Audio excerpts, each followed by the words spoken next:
معزز ناظرین، السلام علیکم ورحمۃ اللہ وبرکاتہ۔ آج ہم آپ کے سامنے قرآن مقدس کی ایک سورت سورہ قریش کا ترجمہ اور مختصر سی تفسیر لے کر حاضر ہوئے ہیں۔ تو چلیے سب سے پہلے سورہ قریش کا ترجمہ ملاحظہ فرمائیں۔ ایلاف کے معنی ہوتا ہے مانوس رکھنا، عادی ہونا۔ اس واسطے کہ مانوس رکھا قریش کو، یعنی مانوس رکھنا ان کو سفر سے، جاڑے کے اور گرمی کے، تو چاہیے کہ بندگی کریں اس گھر کے رب کی جس نے ان کو کھانا دیا بھوک میں اور امن دیا ڈر میں۔ یہ ترجمہ ہوا سورہ قریش کا۔ اس کی مختصر سی تفسیر یہ ہے کہ مکہ ایک وادی غیر ذی زرع ہے، وہاں غلہ وغیرہ پیدا نہیں ہوتا۔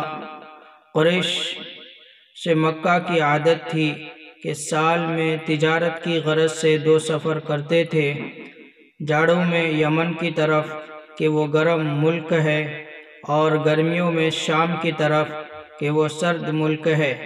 لوگ ان کو اہل حرم اور خادم بیت اللہ شریف سمجھ کر نہایت عزت اور احترام کی نگاہ سے دیکھتے، ان کی خدمت کرتے، ان کی جان و مال سے چھیڑ چھاڑ نہیں کرتے۔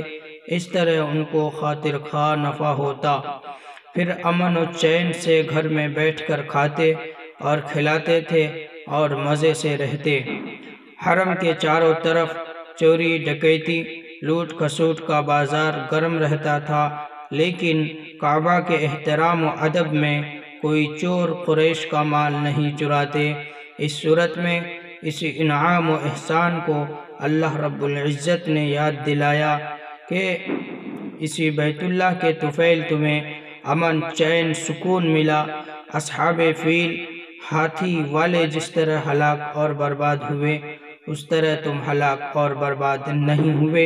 اصحاب فیل کی زد سے تم محفوظ اور مامون رہے، لہذا تم اس گھر کے رب کی بندگی کرو اور رسول کی تعلیم کے مطابق زندگی گزارو۔